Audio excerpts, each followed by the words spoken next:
భార్య కోసం భర్త రంగంలోకి దిగారు. షర్మిల భర్త బ్రదర్ అనిల్ తాజాగా ఒకప్పుడు జగన్‌ని నేనే సీఎం చేశాననేవారు. ఇప్పుడు తన భార్యని సీఎం చేయడం కోసం లేదా ప్రస్తుతం పార్లమెంట్ సభ్యురాలిని చేయడం కోసం పోరాటం చేస్తున్నానని ప్రకటించారు.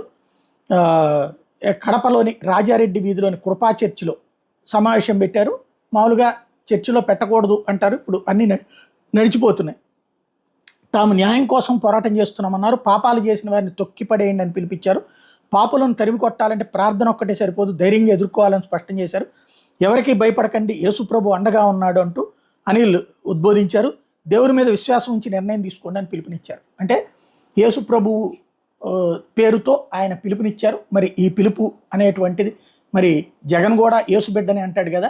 ఇప్పుడు యేసు బిడ్డలో ఒక బిడ్డకి ఒక రకం, ఇంకొక బిడ్డకు ఇంకొక రకం. ఎలాగా అంటే యేసు ప్రభువు నిర్ణయించాలా అంటే భక్తులే నిర్ణయించాలి.